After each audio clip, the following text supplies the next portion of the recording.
Bom, começando aqui com uma curiosidade ou com uma dúvida que não tem muita relevância na história, porém é uma dúvida que ficou ali, pelo menos comigo, e eu acredito que com a maioria de vocês, e é uma dúvida que me deixa um pouco preocupado e um pouco triste ao mesmo tempo, certo? Eu comprei o Black Ops 3 e 4 por conta dos zombies, exclusivamente dos zombies, porque eu sou um grande fã de zombies. É o modo que me deixa hypado demais, sempre foi assim. Inclusive, é o que faz vender Season Pass. Se os CODs da Treyarch vendem Season Pass, é por causa dos zombies. Então, a Activision devia agradecer de joelhos a Treyarch por ter esse modo zombies, porque é uma obra de arte, é o que faz o COD vender, é o que faz não só o COD vender, como o Season Pass do COD. Então, é um modo que merecia muito mais carinho e respeito da própria Activision e do próprio COD. Enfim, vamos lá. O que me preocupa é pensar que eles fizeram esse mapa, o Alpha Omega, que teoricamente seria o penúltimo mapa de uma história de anos, décadas já. O que me dói é achar que eles fizeram isso aí, tipo, de qualquer jeito. Não de qualquer jeito, mas eu digo na correria ou mal planejado ou algo do gênero. Primeiro de tudo, durante a batalha com o Avogadro, a gente tem o famoso nuke da Nuketown. Era uma defesa da Broken Arrow caso o Avogadro fugisse do seu confinamento, que era dentro dessa pirâmide, tá? Que até nos áudios do Russman fala isso, que se o Avogadro fugisse uma hora, escapasse ou alguém soltasse ele, automaticamente ia ter a Broken Arrow ia soltar tudo pelos ares e ia explodir uma bomba nuclear, ia explodir tudo e acabou, e é isso, para tentar enfraquecer o Avogadro. O que acontece é que quando a gente liberta o Avogadro, o bunker fecha. Primeiro de tudo, o bunker fecha. Beleza. Com o bunker fechado, acontece o nuclear. Eu vou colocar a cena aí para vocês. Detonação nuclear em 10, 9, 8, 7, 6, 5, 4, 3, 2, 1.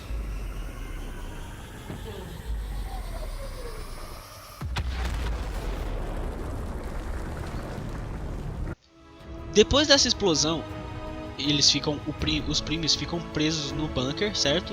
E aí começa a boss battle, beleza? Durante a boss battle, na real, a gente vê que aqui, ó, como que eu vou mostrar aqui pra vocês? Espero que vocês vejam o cursor do mouse. O que acontece? Durante a boss battle, vocês estão vendo aqui que tá pegando fogo lá em cima. Ou seja, não existe mais nada, não existe mais Nuketown lá em cima. Acabou. A gente só tem o bunker. Só tem essa parte daí de baixo, subterrânea da Nuketown. Então durante a boss battle, a gente vê que não existe mais Nuketown. Acabou, não tem mais Nuketown. Certo? Eu vou adiantar um pouco aqui. Quando a gente finaliza a boss battle, a gente começa a cutscene pelo Nuke. Certo? O Nuke tá lá atrás. Certo? Lá no fundo. Inclusive o nuke da Nuketown do Black Ops 2 também era lá atrás, no mesmo lugar.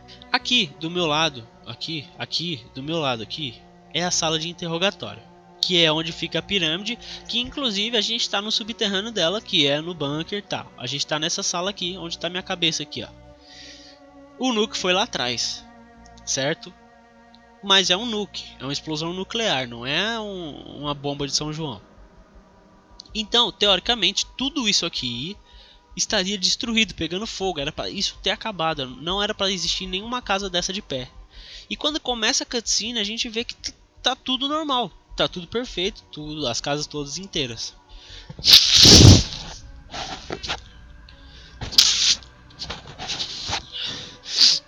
Tá tudo normal, tudo perfeito, as casas todas inteiras, maravilha. O que já é uma coisa que a gente que já colocou uma pulga atrás da minha orelha, que é um detalhe, cara, que não tem como explicar. Por que a Nuketown está inteira ainda, mesmo depois daquele nuke? Então, os primes estavam no subterrâneo dessa sala de interrogatório. Até porque eles não tinham motivo algum, nenhum motivo, para subirem para a superfície. E aqui é o topo da pirâmide. Ou seja, os primes estão no topo da sala de interrogatório. Só que ela tá diferente. Aqui mostra ela inteira, não mostra só o topo dela. Então é como se eles estivessem lá embaixo, mas eles não estão lá embaixo. E não tem fogo lá em cima, não tem nada, tá perfeito. E não é porque é cartunesco que esses detalhes passaram despercebidos. Então, ó, a pirâmide está aqui. Eles estão em cima já, na superfície. Coisa que a superfície não existia mais e o bunker estava travado. Eles não tinham motivo nenhum para ir lá em cima. Porque o fragmento elemental estava lá embaixo, que era o que eles precisavam. Lá eles tinham N coisas eletrônicas para se comunicar com o Maxis, que é o que acontece na cutscene. Eles se comunicam com o Maxis, na verdade o Maxis fala com eles. Então eles não precisavam ir lá em cima, não tinha porquê. Simplesmente não tinha porquê eles irem lá em cima. Então, adiantando aqui, a gente vê que o Nikolai Ultimis fala com eles, né, um viva para nós e tal, e ele já tá do lado de fora, certo?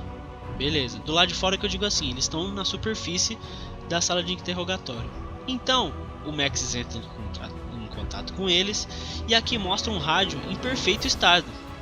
O rádio está em perfeito estado, inclusive os lápis estão em cima da mesa. A explosão nuclear da Nuketown não derrubou nenhum lápis ou uma caneta de cima de uma mesa, para vocês terem noção do que eu quero dizer, do quão grave, entre aspas, isso tá. Mostrando aqui, mostra que eles, os quatro, tinham quatro, né? Eles estão do lado de fora, na parte de cima da sala de interrogatório, e não aconteceu nada. Inclusive aqui na minha cabeça tem uma vegetação, ó. Tem uma vegetação perfeita, em perfeito estado, como se nada tivesse acontecido, caras. Então vamos lá. Aí a Samantha chega, certo? A Samantha chega, ela estoura tudo, certo? A Samantha chega puta, porque lógico, o pai dela acabou de morrer na frente dos olhos dela. E ela com o poder dela destrói tudo, como se nada tivesse sido destruído antes pelo Nuke. E é isso, caras. Como que o Nuke não fez nada na Nuketown, sendo que durante o mapa mostrou, e na cutscene já estava tudo intacto. E eles estavam durante a gameplay no bunker, e durante a cutscene eles estão na superfície. Então eu acredito que ou a cutscene foi feita antes do mapa, certo? Eu acho que eles fizeram essa cutscene antes do mapa, beleza? Depois eles... É só isso que eu tenho que acreditar, que eles fizeram a cutscene antes do mapa e colocaram o nuclear ali no mapa como um bônus ali, porque a Nuketown tem que ter um nuke. E é isso, caras. É porque eles têm que... como que eu posso dizer? A explosão nuclear na timeline original teve uma razão. Nessa timeline alternativa ela tem que ter outra razão. Então tinha que ter um nuke. O nuke tinha que existir. Só que... beleza, aconteceu o nuke, só que na cutscene não tem nuke mais. E... essa é uma dúvida que a gente não sabe. Se foi erro, se foi má vontade, se foi... o que será que aconteceu, Treyarch? Fala aí pra gente, o que você acha disso? Comenta aí abaixo também.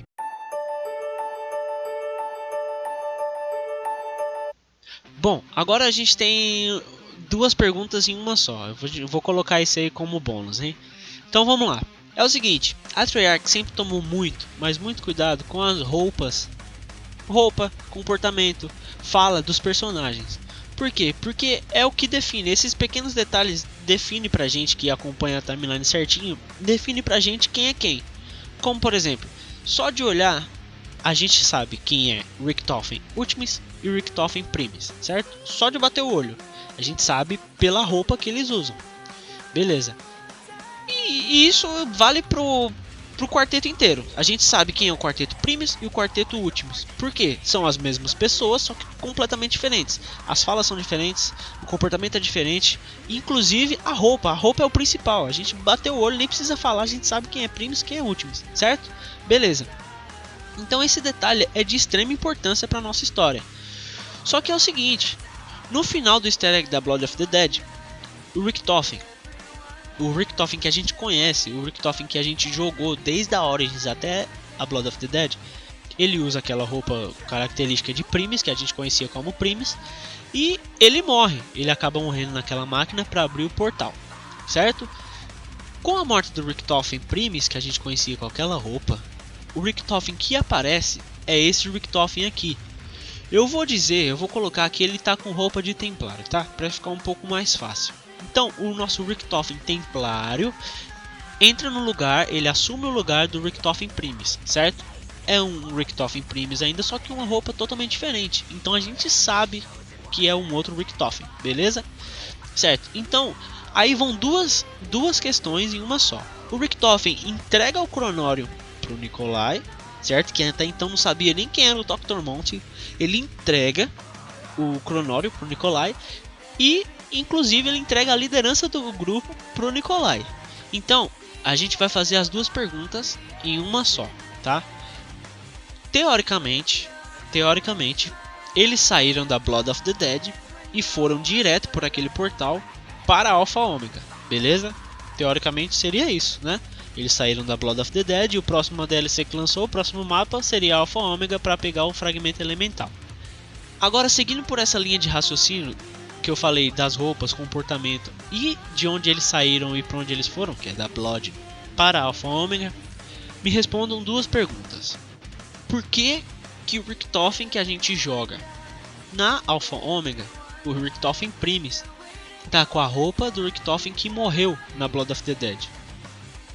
Caras, é um detalhe que parece ser besta, mas é uma coisa que é de extrema importância assim. Será que foi preguiça mesmo dos caras ou... Porque a gente já teve personagens iguais com roupas diferentes. Por exemplo, a gente pode, nesse mapa mesmo, a gente tem o Richtofen Primis e Ultimis. E na história do Caos, seguindo a história do Caos, a gente tem eles com cada mapa, tem uma roupa diferente, entre aspas, certo? Então não custava nada colocar um Richtofen com roupa de Templário na Alpha Omega, correto? Então, o que eu quero dizer é o seguinte, o Richtofen trocaria de roupa, olha que besta que soa, o Richtofen iria trocar de roupa no meio do portal. Ele saiu da Blood of the Dead para ir para Alpha Omega, é um portal, então foi instantâneo a sua viagem, instantânea, simples, e foi isso que aconteceu, ele trocou de roupa, essa é a explicação que a gente tem, o Richtofen trocou de roupa. E a outra pergunta é a seguinte, olha, a gente vai um pouco mais além, o Nikolai, no final da Blood of the Dead, ele não sabia nem quem era o Dr. Monte, ele não sabia nada. Até onde a gente sabe, para você saber sobre o Cronório, você precisa ler o Cronório, certo? Eles saíram da Blood of the Dead e foram para a Alpha Omega. Quer dizer que nesse tempo, o Nikolai conseguiu ler o Cronório de cabo a rabo. Ele sabe o que ele tem que fazer, o que ele não tem que fazer. Ele sabe tudo, inclusive... A próxima pergunta, mas já fazendo nessa também, o nosso quarteto Primis está totalmente perdido, é como se eles estivessem totalmente burros. Só o Nikolai sabe o que tem que fazer, só o Nikolai sabe de tudo. E, caras, não deu tempo do Nikolai ler o Cronório da Blood of the Dead para Alpha Omega. Isso é... Eu acho que é impossível. Ou falta um pedaço da história, que... Eles foram para outro lugar depois da Blood of the Dead. Eles foram para outro lugar, não foram para Alpha Omega. Ou é um... Infelizmente é um furo, é um erro muito grande aí, eu acho, né? Da própria Treyarch, ou sei lá, do Blandel, não sei quem fez isso aí. A impressão que dá é que eles estão correndo para entregar essa história, ou eles estão... Eu não sei o que está acontecendo. Que eu não tô reclamando da história, é um absurdo o quanto que eu amo esse jogo. Só que... tem umas pontas soltas que estão, caras. O Richtofen ter trocado de roupa de um portal para outro. O Nikolai do nada é o líder de tudo. O líder beleza, mas ele leu o Cronório de uma hora para outra. E o Richtofen que tá com ele é o Richtofen que sabia de tudo. E durante a gameplay o Richtofen não sabe de nada. Ele é burro, ele não sabe o que tá acontecendo, ele não sabe o que ele tá indo buscar. Comenta abaixo o que vocês acham disso aí. Ele trocou de roupa ou é um furo? E o Nikolai leu o Cronório ou a gente não foi pra Alpha Omega direto? Comenta aí abaixo. Bom, essa aqui é bem intrigante. Essa eu fico sempre... Me enche de esperança ali, dúvidas quando eu olho isso aí, tá? Será que a gente vai ter a DLC... Só 4 DLCs? Ou a gente vai ter 5 DLCs? Eu acredito que a gente vai ter 5 DLCs. O primeiro ponto é o seguinte. Entrando na loja do game, a gente vem na loja do Black Ops 4, certo? E vindo aqui em pacotes de zombies, a gente vê que tem a Classified, que veio com o jogo, beleza? Depois veio a Dead of the Night, que foi a primeira DLC, então foi uma DLC. Depois veio o Mal Ancestral, que é a segunda DLC. Terceiro veio Alpha Omega, certo? E teria mais uma DLC, que seria para fechar a história do Aether, beleza? E acabar aí. 4 DLCs. O que seria esse último pacote aqui? Obviamente isso é um mapa, porque isso aqui é reservado para mapas. Então a gente tem mais 2 mapas para saírem aqui. E a gente sabe que não vai ter mais história do caos. Então a próxima coisa que vai vir é do Wither. E aí, será que a gente tem o Zombies Chronicles 2? Será que a gente tem a DLC 5? O que será que você acha que é? Comenta aí abaixo aí. Bom, o que reforça ali a teoria de que a gente pode ter uma quinta DLC no Black Ops 4 é a fala da Samantha no final do easter egg da Alpha Omega. Ela fala o seguinte: nós vamos encarar a guerra, Ed. Eu vou colocar aqui e vou falando junto com vocês pra gente pensar junto. Nós vamos encarar a guerra, Ed. A grande guerra. Ou seja, a próxima DLC vai ser a grande guerra. Isso, cara, eu acho que não tem dúvidas mais. Pode ser que eu quebre a cara, mas eu acho que não tem dúvidas mais. A próxima DLC vai ser a grande guerra, certo? E eu tô muito hypado pra isso. Só que ela fala: a gente vai encarar uma guerra, Ed. A grande guerra. Isso já seria uma puta DLC. Só que tipo, isso ia ser um easter egg gigantesco, certo? Porque é a grande guerra, cara. É o ápice ali dos zombies. A gente tá esperando isso por muito tempo, certo? A grande guerra. Mesmo antes do Monte, porque o Monte é vilão pra gente agora, entre aspas. Antes disso a gente já sabia da guerra dos Apoticons e tal, e a gente queria ver essa guerra, e a gente vai jogar essa guerra. Então tem que ser um easter egg gigantesco pra essa guerra, certo? Até porque é o último mapa zombies. Só que depois ela fala assim: depois vamos voltar a casa para matá-lo, o Monte, e pôr fogo em tudo, até a última lasca. E aí ela termina falando que vai pôr fogo em Agartha, no Aether, no Infinito, em tudo. Então é o seguinte: a gente vai pra grande guerra, depois a gente vai enfrentar o Dr. Monte. Só que eu acho que é muita coisa para um mapa só, porque é o seguinte: das duas uma, das três uma. Ou a gente vai pra grande guerra, luta na grande guerra, depois a gente mata o Shadow Man, que não pode esquecer que o Shadow Man também é um vilão e a gente tem que enfrentar ele. Depois de enfrentar o Shadow Man, a gente volta pra casa e vai e enfrenta o Monte na casa, certo? E eu acho que o Monte não vai estar na grande guerra, porque se ele estivesse na grande guerra, em qual lado ele estaria, certo? Ele não estaria do nosso lado lutando. Tenho quase certeza disso. Então o Monte não ia estar na grande guerra, certo? Então vamos lá. Então pode ser isso, tudo em um mapa só. Então olha que mapa que ia ficar. A gente ia pra grande guerra, a gente ia vencer a grande guerra, a gente ia matar o Shadow Man, depois do Shadow Man a gente ia pro Monte. E é muita coisa para um mapa só. Ou a gente ia ter um mapa na grande guerra e um mapa na casa, que é o que eu acho que pode ser. E o que a gente não pode esquecer é que é o seguinte: a gente pode ser também que a gente enfrente a grande guerra e quando a gente for pra casa a gente enfrente Dr. Monte e Shadow Man juntos. Eu acho que eles coexistem, cara. É uma coisa mais ou menos assim. Eu acho que se um morrer, o outro morre, cara. Então eu acho que é uma coisa muito mais pesada do que a gente acha, porque eu acho que eles coexistem, eles são exatamente iguais, eles são descritos pelo próprio Yuri na Alpha Omega como dois anjos, então eles são os caras. Eu acho que se um morrer, o outro morre também. É tanto que nenhum mata o outro, certo? Existe banimento, existe tudo, mas não existe um matar o outro. Então, caras, eu chutaria em 5 DLCs. Eu acho que é muita coisa pra colocar em um mapa só. A gente não pode esquecer do Shadow Man. E é isso. Tem Grande Guerra, Shadow Man e Dr. Monte. E ainda que ela quer destruir tudo ainda. E um desfecho ainda. Então é muita coisa pra uma DLC só. Inclusive alguém vai morrer aí do nosso quarteto. Não foi só o Max que morreu, com certeza não. Então é isso, comenta aí abaixo aí o que vocês acham. Se vocês acham que vai ter 5 DLCs, se vocês acham que vai ser só 4, ou se vocês acham que é uma Zombies Chronicles 2. Comenta aí abaixo o que vocês acham aí a respeito disso aí.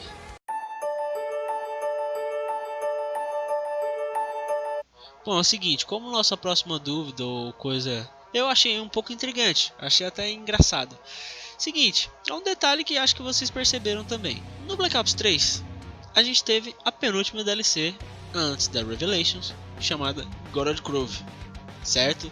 Que foi a DLC em que o Nikolai era o protagonista, certo? A gente ia buscar a alma do Nikolai, então ele era a evidência, era no Stalingrado. E a gente tinha uma inteligência artificial que a gente precisava ligar energia para que ela acordasse, e essa inteligência, quando ela acorda, ela vê que ela está desligada durante bastante tempo, e quando ela acorda, ela comanda todo aquele complexo, e ela precisa de alguns favores para nos dar o que a gente tanto procurava, que era um núcleo de energia que a gente ia dar para o Nikolai, para a gente ter acesso ao Nikolai.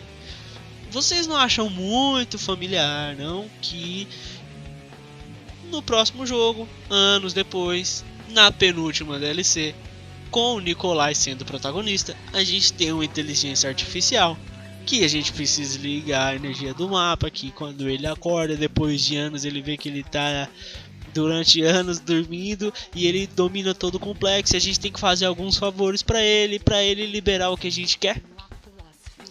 Eu achei isso, cara, é uma coisa besta, mas pô, mano, é exatamente a mesma coisa. É a mesma coisa, só que em outro contexto. Responda aí abaixo, comenta aí abaixo o que vocês acham disso aí.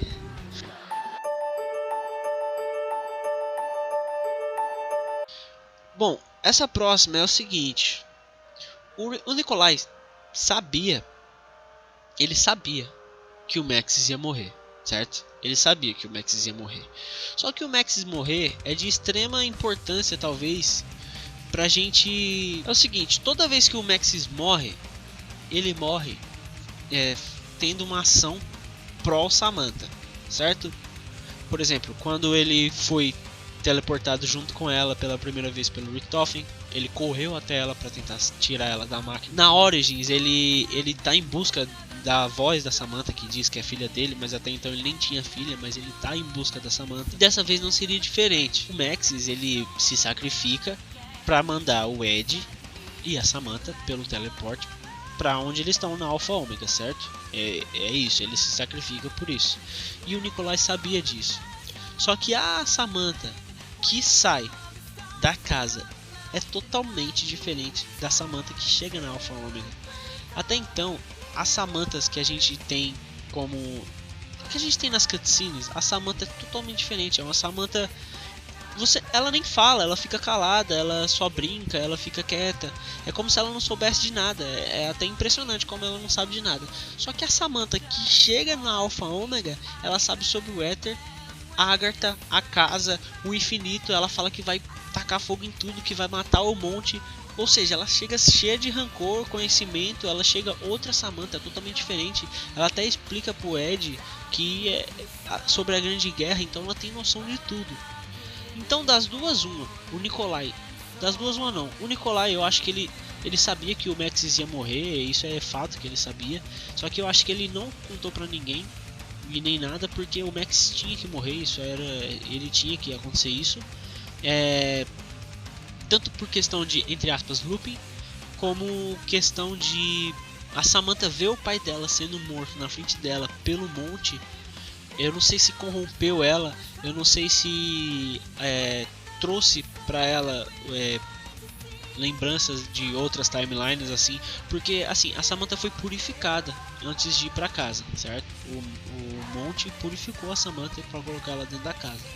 Só que o contato dela com a energia que fez ela ser teleportada pelo teleporte que estava na casa, certo? Que até então a gente não sabe que energia eles usaram, se eles usaram sangue de alguém ou se eles usaram o próprio 115 para teleportar a Samantha para Alpha Omega. Se foi 115, pode ter corrompido ela de novo, certo? Ela deve estar corrompida de novo, ou então ela só estava quieta na casa, mas sabia de tudo que estava acontecendo, o que é muito estranho.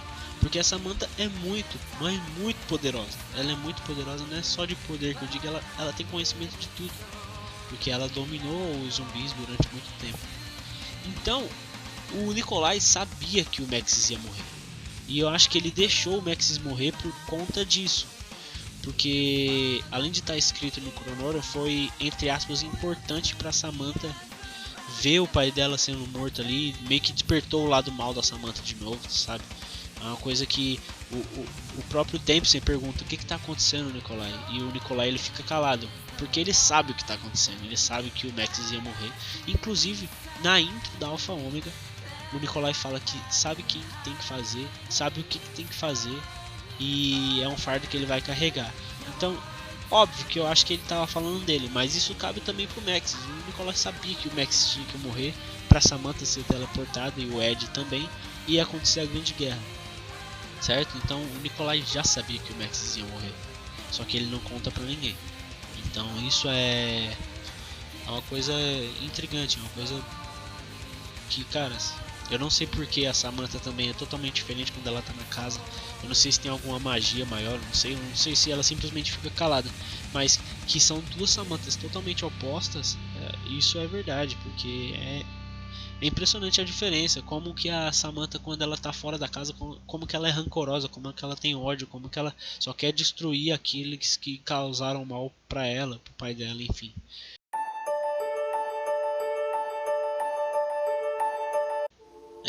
O vídeo já tá ficando extenso demais. Pra completar, eu vou jogar várias no ar aí, numa só, e vocês vão comentando aí, ou comentem entre si, e vamos pensar a respeito de alguns pontos aí que podem ser relevantes pra gente. Primeiro, o Richtofen parece estar meio burro. Vocês não acham que ele está meio burro na Alpha Omega? Ele não sabe de nada. Ele saiu da Blood of the Dead como o cara. Ele saiu sábio, o cara. E na Alpha Omega ele tá burro. Ele não sabe nem o que ele tá fazendo ali na Alpha Omega. O que eu achei muito estranho. Certo? Outra dúvida que ficou também é: por que só um, cara? Sempre é um que lê o cronômetro e os outros não tem noção do que vai acontecer. Por que os quatro não leem o cronômetro? Não seria muito mais fácil se os quatro soubessem o que tem que fazer? Seria muito melhor. O Richtofen na Alpha Omega fala a respeito do livre-arbítrio, certo? É o peso do livre-arbítrio. Um deles decide pelos quatro e isso é um peso, um fardo muito grande. Só que se os quatro, cara, lessem o cronômetro, ia ser tudo muito mais fácil. Eles iam ter muito mais conhecimento sobre tudo. Só que é sempre um que lê e esse um que lê não compartilha com os outros. Eles só vão fazendo e ninguém compartilha com ninguém. Outra coisa é que é a seguinte: a gente sabe que a chave de conjuração é muito poderosa. Ela é muito poderosa, certo? Só que, pra mim, o maior poder que você pode ter é o conhecimento. E o Cronorion tem coisa sobre o passado e o futuro. Então, a coisa mais poderosa do universo, pra mim, seria o Cronorion. Se eu pudesse ter o Cronorion na minha mão, eu seria muito mais poderoso, porque eu sei onde está a chave de conjuração, eu sei o que aconteceu, eu sei o que eu tenho que fazer, eu sei o que pode acontecer, então eu sei de tudo. E o Cronorion estava na Terra Vazia, numa dimensão que o Maxis criou, e ninguém ligou pro Cronorion. Ninguém ligava pro Cronorion. Ou seja, o Dr. Monte e o Shadowman, ou até mesmo o Max e tal. A Samantha, ninguém pensou em pegar o Cronorion, só o Richtofen, tá ligado? Caras, o Cronorion é a chave pra tudo. Você tem a resposta de tudo no Cronorion, certo? Mais uma questão em relação ao Cthulhu, sei lá, ninguém sabe pronunciar isso aí. Pode ter sido só uma temática que eles deram pra Shadows of Evil, só que o mal ancestral é assim. Eu, quando lançou a Shadows of Evil, eu comprei o Chamado de Cthulhu, que é o livro tal do Lovecraft, e caras, ele é o mal ancestral, ele é o cara do cara, não tem ninguém acima do mal ancestral, que é o Cthulhu. E mesmo assim, parece que o Shadowman e o Dr. Monte, tanto que quando lançou a quando lançou a Shadows of Evil, eu achei que o Cthulhu ia ser o cara e o Shadowman era só um assistente do Cthulhu, entendeu? Pra vocês terem noção do quão foda o cara é. Mas, enfim, vamos fingir, vamos esquecer o Cthulhu, mas infelizmente deixaram isso aí, perderam uma grande chance, porque o Cthulhu ia ser fantástico no jogo, ia ser incrível ver o Cthulhu. Então é isso, foram todas essas dúvidas, essas questões aí, o vídeo ficou um pouco extenso, mas espero que vocês tenham gostado, espero que vocês tenham ou as respostas para essas dúvidas, ou se vocês têm mais dúvidas, deixem aí no comentário. Deixem também as respostas que vocês acham possíveis. E é isso, cara, espero que vocês tenham gostado do vídeo. Muito obrigado pelo acesso, obrigado por acompanhar até aqui. E é isso, nós somos a fronteira entre bem e mal, real e real, jogo e vida, nós somos Terminus. Falou!